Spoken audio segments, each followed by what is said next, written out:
Hi, I'm Clay Birkland, host of the Local Podcast. On this episode, I'll be talking with Taylor Monin and Dana Kearns from Crew Agency Agri-Risk Management.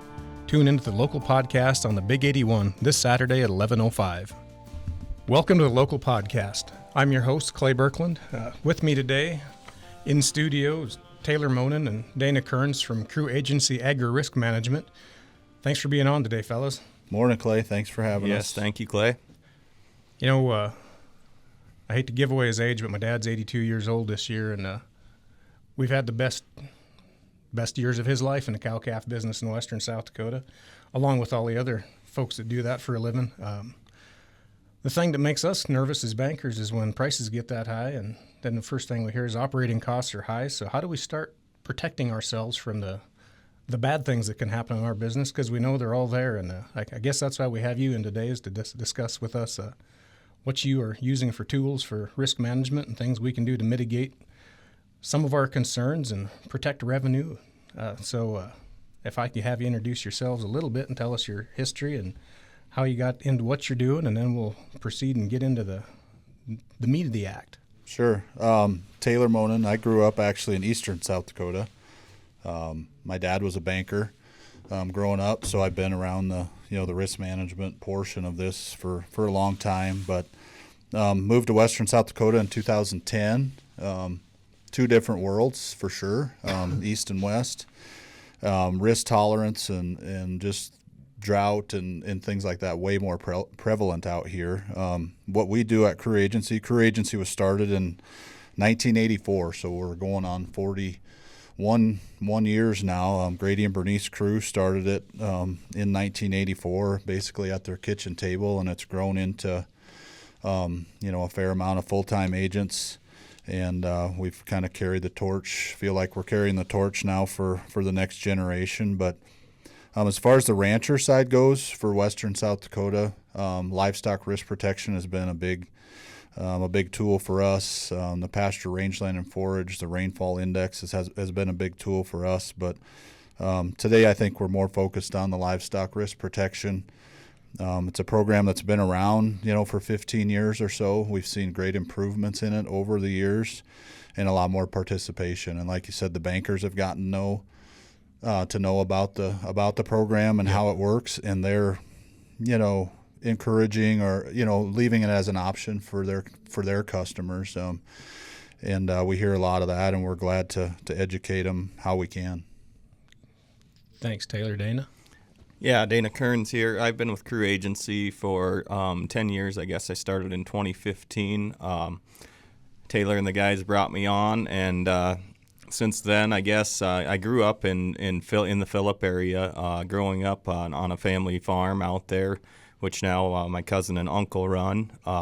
Currently, I live north of Belvedere and run a cow-calf operation myself, I guess, in the spare time. And so I kind of feel like I have an advantage, I guess, looking at the LRP program because I look at it from both sides.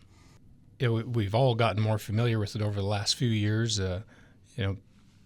Like anything, you use a little bit and you start to understand how the tool works. But in case somebody out there hasn't utilized the program yet, focusing on LRP to start with, can you kind of walk us through the process of that? Sure. I mean, the basics of the program are to put a floor on your cattle, whether you're a cow-calf guy or you're a guy that's out there right now buying grass cattle, going to run them through the summer.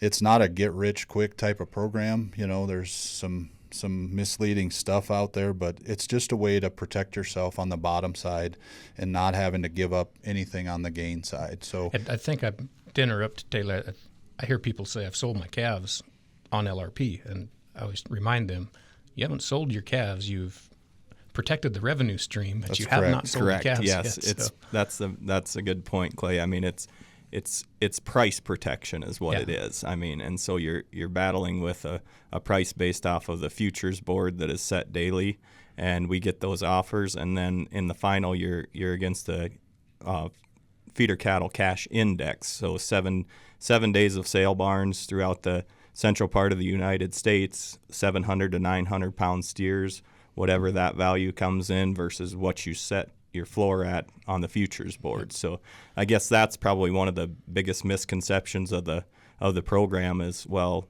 my calves only brought this and I was locked in for this. I should be getting the difference. Well, that's not the case with the program. So Yeah, there's some mechanics that you have to walk through a couple times, I think, for most people to get comfortable with it. So I interrupted you there, Taylor. Sorry. No, you're fine. There's 12 feeder. Dana was talking about how they figure it. There's 12 feeder cattle states, starting in North Dakota, working your way all the way south to Texas and a few on the side, Missouri's and New Mexico's. And as we know, in our part of the country, we sell cattle at a premium dollar just because we feel like we have the best ones. And so that all gets factored in. Our price is factored in up here. It's factored in Texas and New Mexico and Missouri. So there's a wide range there. So it comes together, like Dana said, on the CME at the end to find that average.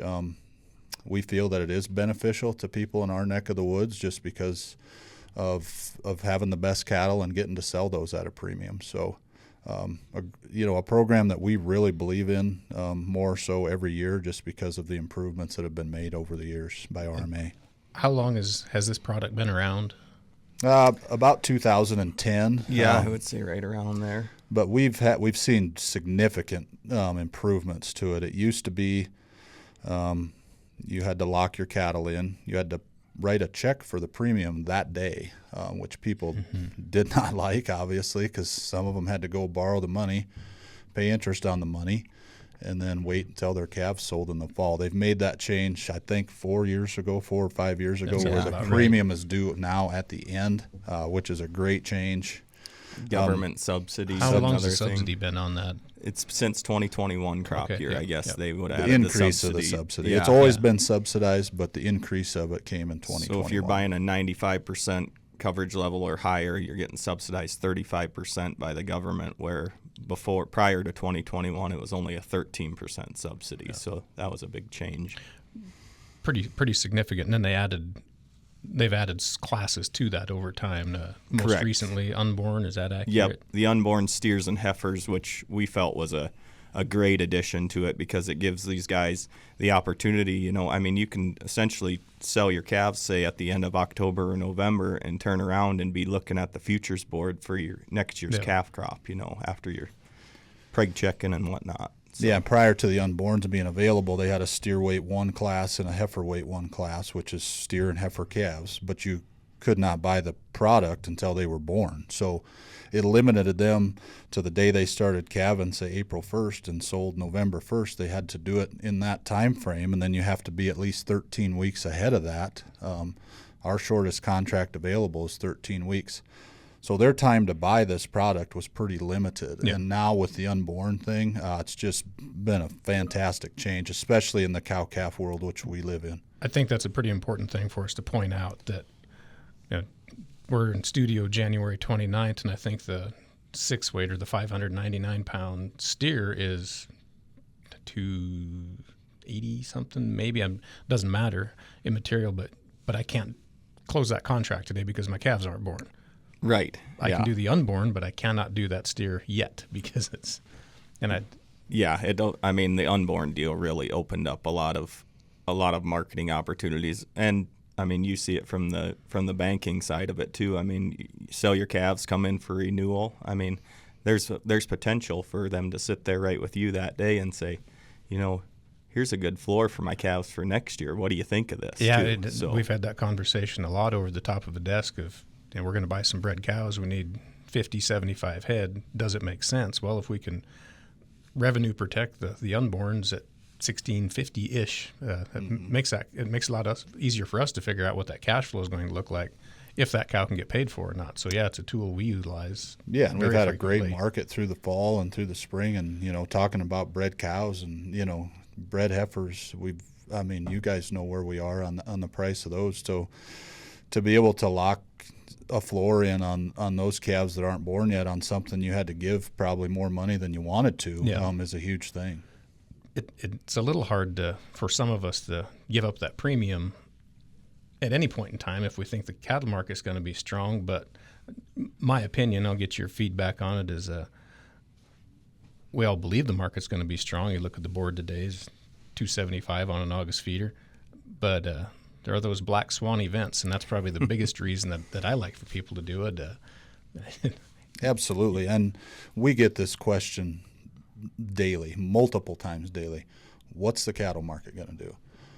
You know, and we're not commodity brokers. We're Yep. insurance agents, so we're not, you know, probably in the know on or qualified to say, well, we think we're going here. Yeah. Well, even a commodity broker or a banker or whoever can say what we think is going to happen. You know, Clay, you've been in this business a long time, that what we think and what actually always happens is not, you know, not always accurate. So what I like to tell everybody is to know where your break even is. And if you like the price and it's above your break even, then do it, because it's just a floor. You know, you have all the gain on the top side, you know. Yeah. And if we keep going up, which we hope we do for everybody's sake, you're gonna get all the gain, and guess what? That cheapens that premium way up when you got to write a check for it at the end. So Very much so. That's exactly right, Taylor. Just to add to that, I mean, nobody's operation is the same. I mean, so one person to the next, I mean, it can be a completely different story. So that floor, I mean, yeah, it can vary depending on who you're talking to. So It is from an ag lending perspective, production agriculture's, you know, we want to have a 5-year plan, but it's kind of a 1-year business, especially out here, depending on drought, et cetera. So if you can see a plan that makes all your payments and pays your operating line out, boy, I struggle not to protect that. exactly. absolutely. Yeah. I don't sleep much at night anyway with my guilty conscience, but at least that would help that part of it, so I can sleep a little more. Well, and I think, you know, we talk about being in the business we're in. We're managing risk all the time. We're not the most maybe confident people in every aspect of what's going on. So we're nervous about prices dropping, whether it's grains or cattle or anything, you know. So we're always up, you know, saying let's look at how we can protect this place so we can go into next year, you know, or go 5 years down the road, or your son or daughter that's coming back to let's protect this place for them, you know, too. So yeah, that is something that we do pride ourselves on, I guess, at Crew Agency, is that you're, as a customer, you're not just another number, you know, to us. Like we care about our customers and their livelihoods, because that's what we're protecting. Well, how big a service area, trade area, are you folks servicing? yeah, we're based, our office is smack dab in the middle of nowhere, which is 20 miles east of Wall, 20 We're miles all in west western of South Dakota. Kadoka. Maybe not in the middle of nowhere coming from where you come from, but we're 20 miles east of Wall, 20 west of Kadoka, right on the interstate at exit 131. So we service essentially, you know, Jackson County, Hawken County, Pennington, Meade, Butte, up into Harding, you know, Perkins, Ziebach, down into Bennett County, you know, to Ogallala, Lakota, Millette, you know, I would say from Murdo west all the way north and south, you know, we don't have a ton of business in some of those areas. Obviously our home area there is our biggest, but we've, you know, with the advertising on KBHB, you know, our name's out there more, and we get calls from various areas a lot of times. So There's a lot of mama cows we're in those licensed, counties you just quoted. yeah, and we're licensed in Montana and Wyoming and Nebraska and South Dakota and North Dakota, so we can, you know, gladly do business with those folks as well. What's the competition like out there? I mean, no offense, I use somebody else that I have for years, and we get along great. I'm big on loyalty, so that's where we're at. But I mean, you've got to see quite a few people coming into the market with some of the changes they've made. For sure. I mean, I don't know that our competition is as much as yours in the lending side, but yeah, there's competition out there. The one thing I would say about LRP, with the good changes that they made to the program, it's created a lot more buzz and a lot more participation, and a lot of lenders encouraging people. Yeah, to and use it lenders as well, encouraging, you know, all the things we just talked about. But what it's done too is made agents maybe that have never worked with this before go out and get licensed to do it, and maybe not have the experience. There is a fair amount of misinformation going around out there that we hear on the daily as well. We get a lot of phone calls from people say, I heard this or I heard this at the sale barn, and we kind of have to, walk them through why maybe that's true, maybe it's not. So we encourage you to, we know there's other good agents out there. We're not saying you have to come to us or do it, but encourage you to find an experienced agent that knows what they're doing. And to be fair, it's a relatively commodity product, right? I mean, you can't get me more than the guy down the street. That's exactly absolutely right. not. It's a federal program. It's run through the Risk Management Agency. It's part of the Farm Bill. So whether you buy it from me or you, Clay, it costs the same. So we're talking crop insurance, livestock insurance, rain insurance. All of it's it's set price and costs you the same no matter where you go.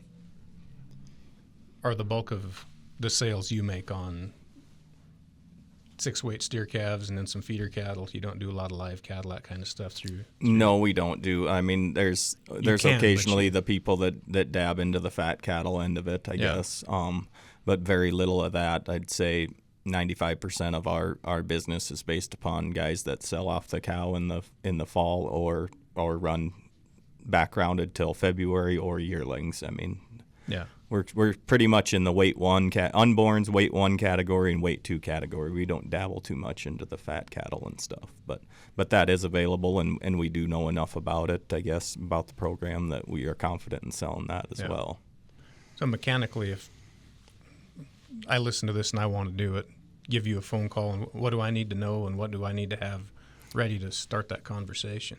So essentially, to begin the process, I guess we try to get an application on file at least a day prior, just to make sure that everything transfers over smoothly and gets into the system. And then we get our offers daily around Monday through Friday, unless there's a holiday, and there is no offers on Fridays that have the cattle on feed report. That is a recent change for this crop year as well. So last Friday we wouldn't have been able to sell any LRP, but we get our offers around 1:30 to 2 Mountain Time every afternoon, Monday through Friday. And say you call me at whatever time between the time the offers come out, we have until 7:25 the following morning to have it signed and uploaded. So there was some stuff that was going on, I guess, that they added the 7/25 signed and uploaded date because there was some bad things going on with people running into when the market's open the following day. So, and has it changed a little bit on the audit side, if you will, on the back side of it, verifying that you had the cattle? Yes, it has. They're a lot stricter on that, which I think is great because it's great for the integrity of the program. If you end up retaining ownership, you're going to have to provide vaccine records and a written statement saying that you have the cattle. And at that point in time, the AIP does have the right to come out and look and make sure you do have them cattle, which is great. That is probably one of the best things about the program, is it takes the paper pushers out of it. You actually have to own the cattle in order to participate. So. Yeah, and one other positive thing about it is we can sell it by the head. We don't have to do it in 50,000-pound contracts. So if you're a guy that works in town and you got 15 head of cows, and your risk is just as high as the guy with 500 head, and we can do from one head and keep going up from there. So that's the beauty of it, is we can do it by the head. We don't need to have those minimum contracts for, like, if you're trading on the board. So it's tailored for everybody. A couple more items we'd like to wrap up there. I'll let you guys take the lead on stuff that you think we haven't covered yet that we should. Yeah, we were talking about the application process. Just wanted to make that clear to everyone that does not bind you to buy anything from an agent, whoever you go through. It's just the process of setting up the policy itself. So whether you're an individual or a married person, or you have an entity or corporation, whatever, all of those have to be verified that they are in conservation compliance. So it does not bind you to buy anything. It doesn't cost anything, but you have to have that set up before you buy an actual endorsement. That's what you're going to be buying when you lock in your calves. It's called an endorsement. So just wanted to clear up the application process part of that. So, and I assume it's a lot easier for you if I see what the price is Wednesday night and I want to do it by 7:25 Thursday morning and I don't have anything to you yet.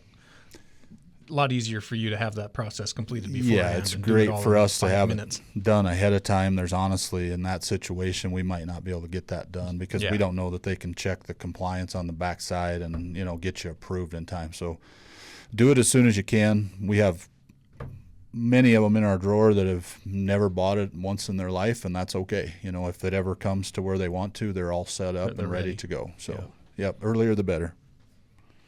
Dana, anything you'd add on that I would aspect? as far as the conservation compliance goes, the main reason for checking into that is, I guess, if you're not in compliance with an 80-10-26 at FSA, which is the wetlands conservation compliance, you are not able to receive the government subsidy. And so the subsidy is a huge part of this program, the 35% minimum that Yeah. you're going to get as far as subsidy goes. So that is another reason why we just encourage to get the application in, so that if you're not in compliance, we can get that in order too. I mean, the next day you can go to your local FSA and say, hey, I need to get an 80-10-26 signed, and then boom, that'll work through the system and then give you the subsidy after that. But that's why we encourage it. Yeah, that we'll help early you as through well. that process if we need to. So we've done it many times before, and we're there to get you that way. So I've never run across where somebody didn't have that. I assume you could still buy the insurance. You just would give up the subsidy. absolutely, That's correct. Yep. And you have until it's billed. Yep, so you if have you until bought premium it billing. and you were out of compliance and you bought it for November, you have until November to get into compliance. So Yeah. so we have time, but it's just something we like to get taken care of right away, so it doesn't get put on the back burner. And with the dollars we're talking about now in guarantees and premiums and subsidy, it's a huge deal. That's a lot of dollars we're talking about losing that subsidy. So it's vital, very important. Anything else we should cover on LRP before we kind of move on to some of the other products that you sell? I think we've covered the basics of it. We're always available. Clay has our contact info, but we're out there on the, our website is crewagencyltd.com. Give us a call at our office number at 433-5411.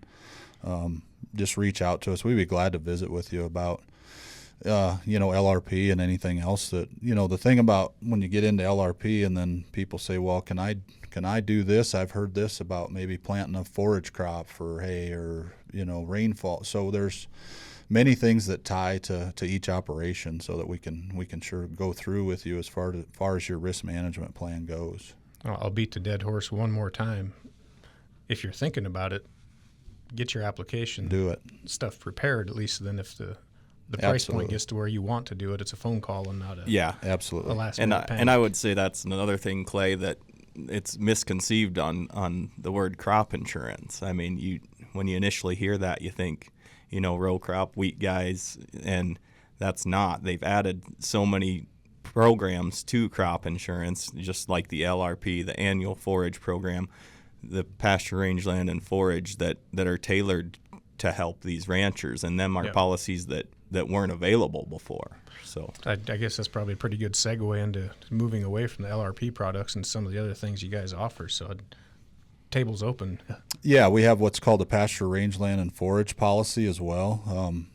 We're in January, so you had to sign up for 2025 by December 1st of 2024. So I guess if you're listening to this and don't have it, it is too late for 2025. But how it works is they use NOAA Weather Service data, and they break down, into grids, which are 12 by they can vary from 12 by 12 to 16 by Yeah. 16. We like to say they're 12 by 12 miles, but in theory, some of them aren't. But it's based on, you pick, 2-month intervals. However you want to do that, you can do it.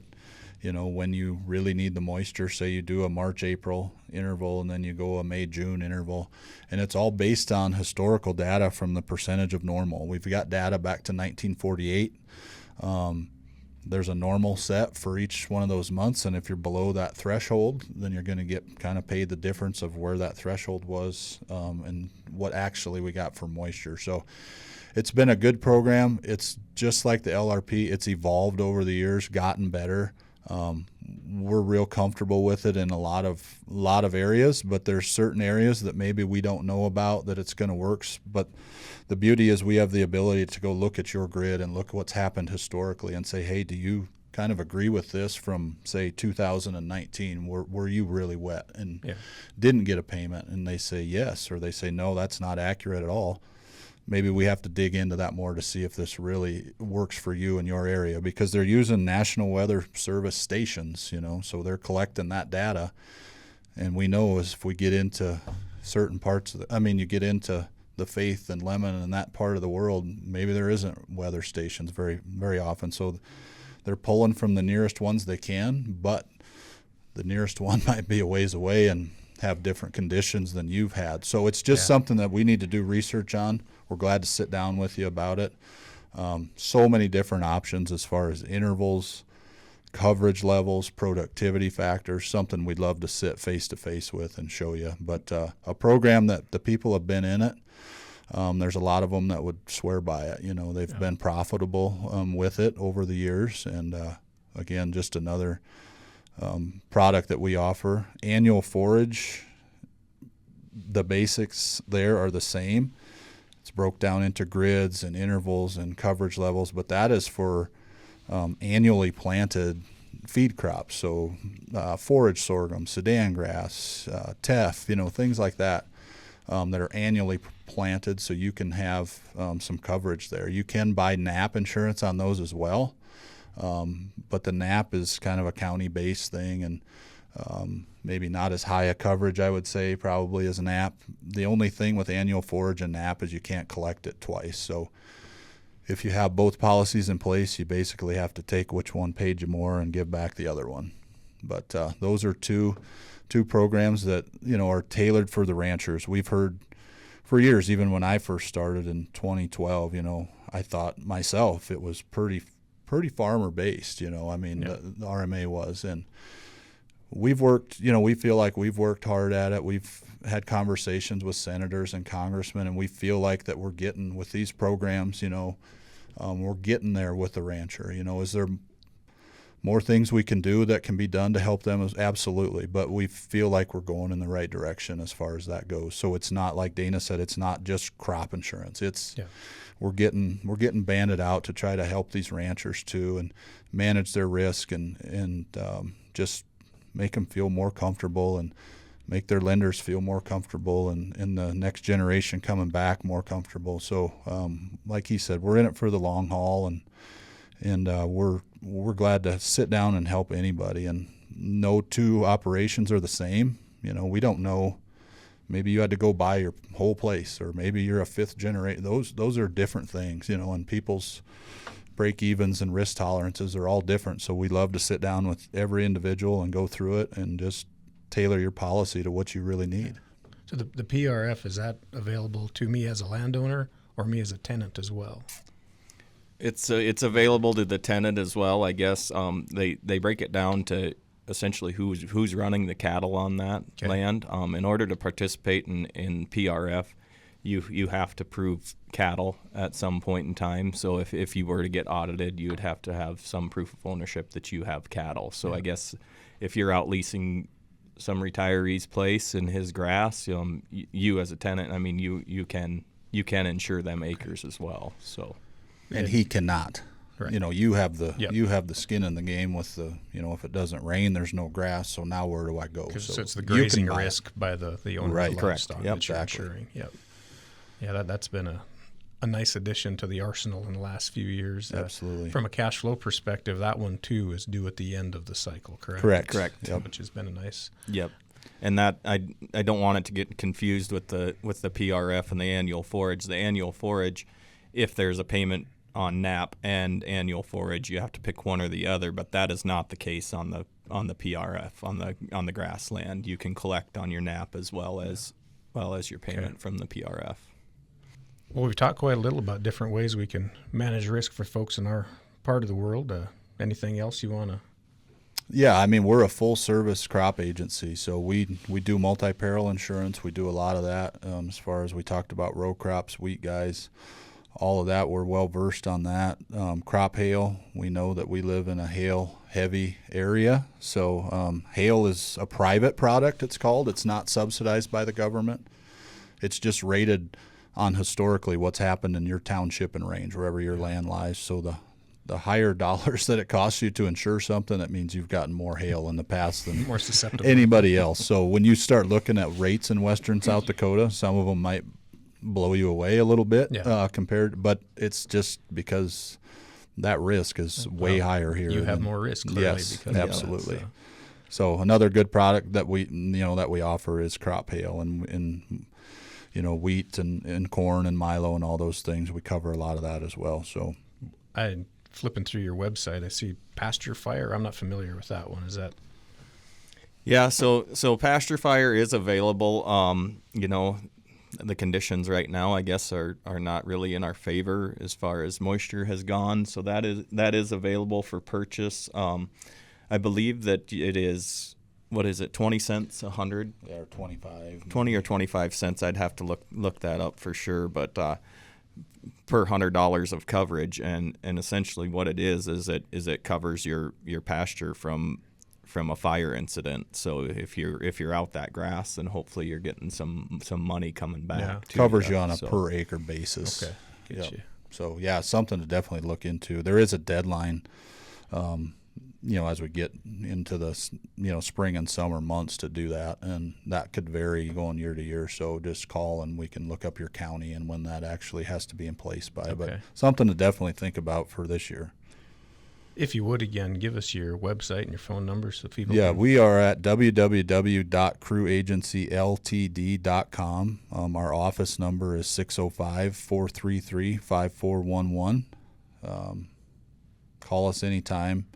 If it's after business hours even, you can leave us a message on our voice thing or a message on our website as well. We'll get to you as soon as we can. I know we're creeping up on the stock show here, and the weather's great, and we're looking forward. We'll be out and about a bit at the stock show, so track us down there. We'd love to visit with you and set up an appointment or whatever you need. So and our cell phones would be available as well on our website, so feel free to reach out to any of us at any time.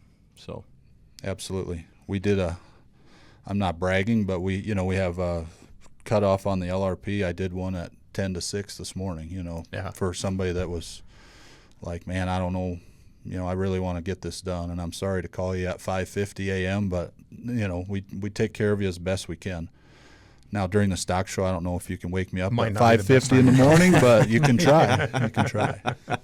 Maybe send a text for that one, Taylor. Well, we were having our customer appreciation last year, and I was running up to the hotel room there in the Holiday Inn, and I think I did 4 or 5 LRP policies during that time, and so I was downstairs. We try to be available if Make we hay can. while the sun shines. Yeah, we try to be available to you at all times. And if I'm your normal guy and I'm on vacation or unavailable, or we help each other. Dana will gladly take my calls, and Austin and Tanner and Heidi will help you when she can too. And so we're always available.